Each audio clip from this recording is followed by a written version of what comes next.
fortified town of Buzet, which you can see in the distance behind me, is a typical Istrian hilltop town. Surrounded by walls as a protection against invaders and enemies, its charming cobbled streets and narrow alleys, its antique church and quaint town hall look like a tourist's ideal destination. But within its walls, it hides a terrible secret.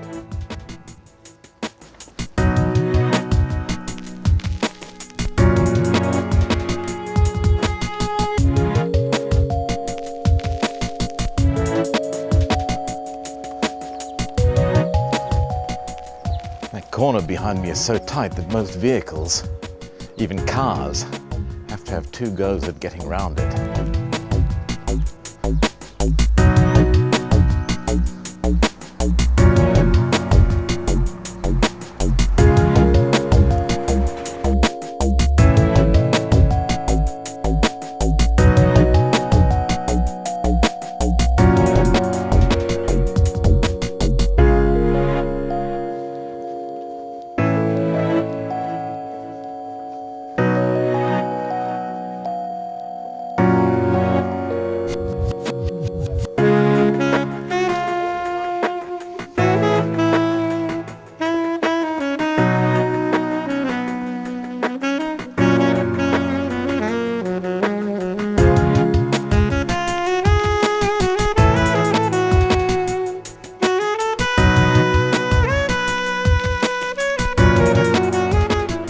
You have to search to find it.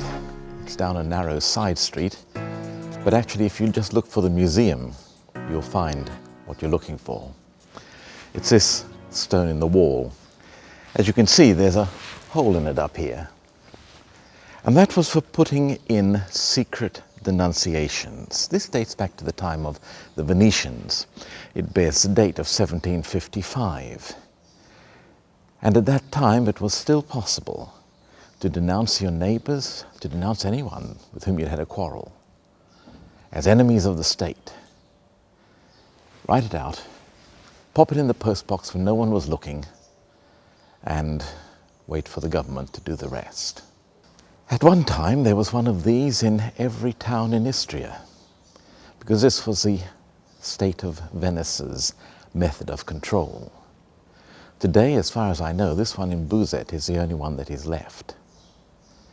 But it may well have been in a postbox such as this that a jealous monk, or perhaps one who was genuinely outraged by heresy, posted an accusation against Baldo Lupetino, the uncle of Matthias Flaccus Illyricus. An accusation that he was teaching heresy, which, to be strictly fair, he was. The story of the Italian Reformation is one that has almost entirely been lost sight of. But Germans were not the only ones to rejoice over the stand Martin Luther was taking against the abuses of the Roman Catholic Church of his time. And no one knew of those abuses better than in the heartland of Roman Catholicism. In Italy itself, and Istria was regarded as part of Italy. With its attendant islands, it was under the control of Venice, had been for centuries. And it was here that priests such as Baldo Lupetino, his two bishops, and many other influential and important people read avidly the writings of Martin Luther translated into their own languages and adopted his ideas. In Venice itself, the Reformation ideas took a firm hold. And for a long time it was touch and go whether Venice would declare for the Reformation, along with some of the other cities in northern Italy. But in the end, the forces of reaction won out. And when the Pope sent the Inquisition in with authority to depart from canon law and actually shed blood, it wasn't long before the tale of martyrs began to grow. And those who were against the Reformation took heart and began to post their denunciations. And so one day a Venetian galley pulled into the little harbour at Tres. A squad of soldiers disembarked, marched through the streets, to the presbytery, burst open the door, and arrested Baldo Lupetino. They took him back on board their ship, and so back to Venice, where he was imprisoned and spent the next 20 years in a dungeon so close to the waterline that it was flooded from time to time. And some of his fellow prisoners died of the conditions in that dungeon. There he was visited by many friends and well-wishers, including supporters from among the German reformed states.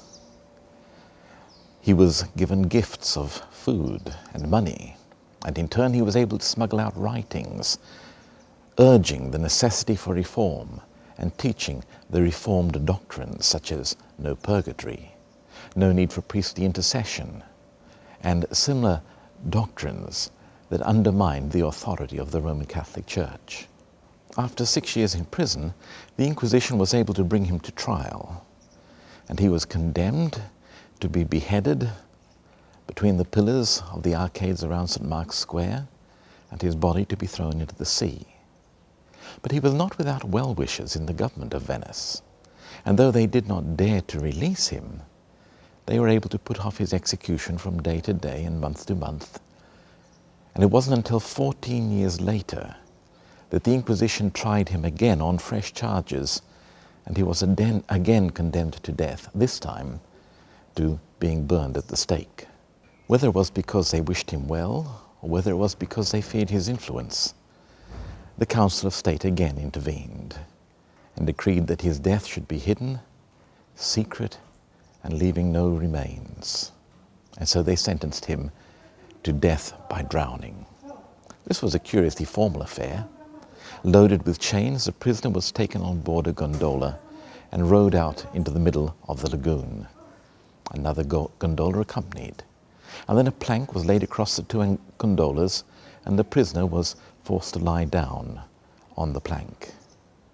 And then the two gondolas pulled apart, and the plank and the prisoner fell into the water. No doubt the plank was retrieved, but weighed down by his chains, the prisoner sank, never to be seen again. But though you could get rid of the man by the repressive measures evidenced by this postbox for secret denunciations, you can't kill ideas. And Baldo Lupetino's heritage lived on in his nephew, Matthias Flaccus, who became one of the outstanding champions of the Protestant Reformation, and certainly pioneered it here in Istria and in his homeland of Croatia, so much so that he became known as Matthias Flaccus Illyricus.